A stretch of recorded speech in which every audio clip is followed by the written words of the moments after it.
Hello everyone, Olusina back again, and nice to have you guys back. Nice to be back in front of the camera recording videos, talking about music. It's been a very long break. There's a lot to catch up, a lot of albums, a lot of things that happened with Nigerian music and music as a whole since my last video. And now that I'm back, I'm going to do a little bit of a catch up, just reviewing some major albums from last year, the ones I missed, and just the significant ones, because there's no way you can review every music that is coming out of Nigeria anyway. So this video is going to be a very special one, not something I've done before on the channel, and I think it's a good way to come back and start talking about music again. And it's going to be kind of talking about the top 5 albums I'm anticipating from Nigerian artists this year. Like, what albums do I think we need in this year 2021. 2020 was a year for the albums. Even those who couldn't bring out albums still brought out EPs. It's just looking forward into this year. We've had some nice projects, some nice albums and EPs come out so far in 2021. We have The Legacy by Felmi and Madekuti. We have Joe Boy's album, and then CK's EP, and just quite a number of others as well. We Talk Sound Review released LOFN4 as well, and basically talking about artists I think was albums this year. I have a list of 5 I have made. Joe Boy was on this list, but obviously released an album last month, so he's out of the list. So number 1 on the list is Naira Marley. Who doesn't need a Naira Marley album in 2021? Naira Marley had an excellent year in 2020, in fact starting from 2019, or we'll say from 2018, which is a goal, and the remix and all of everything that followed that preceding the 2018 World Cup.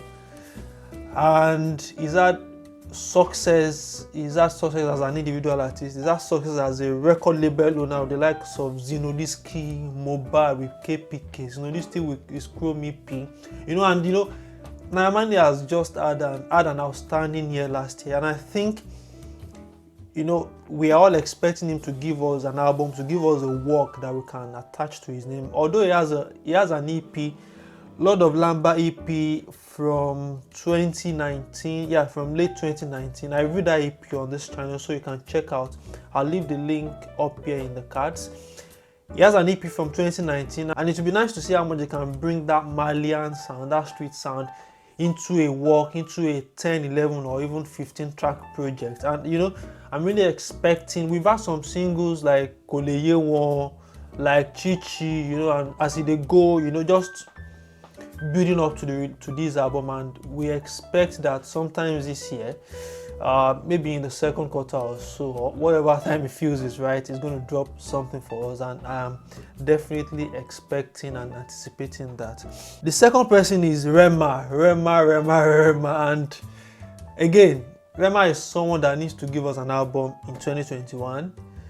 He has had a couple of projects. He has Bad Commando EP from 2019, and there was a freestyle EP. I think that was one of the first things he released. And so 2021 is a time where Rema needs to give us an album, and I don't expect anything less from Rema. With songs like Bounce, his latest single, with Woman, Ginger Me still making the massive numbers. So I want to see Rema on an album. I want to see Rema feature people. I want to see, and don't take this seriously, if it's going to, and this is not me pitching them against each other, see how that matches Fireboy's Laughter, Tears and Goosebumps project. Number 3 on the list is Tenny. Tenny is another master of singles, with singles like Uyo Mayor, Power Rangers, Billionaire, Askamaya and Case. For You with Davido, which I think is kind of announcing that we should expect the album. I want her to surpass the performance she had in that Billionaire EP,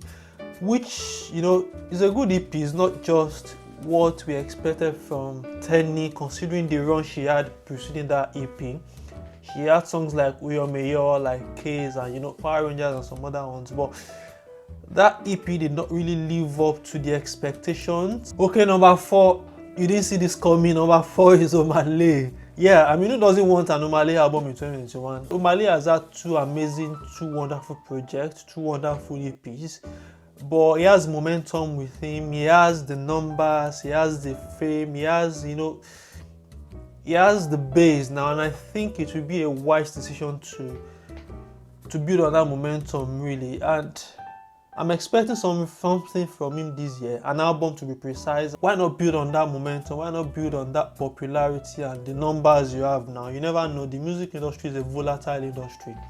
So you want to kind of take advantage of every momentum you have and, you know, just build on it and get something out of it when you can. Last but definitely not least is Santi. Santi, now Cruel Santino, had this amazing Mandy and the Jungle album in 2019, 16 songs, 46 minutes. So I want something like that again. I want Santi to repeat that madness. It's going to still be as crazy as it was then. Whether I can outperform that album is another thing, and it's a question left to answer. Burna Boy has been releasing albums every year for the last 3 years.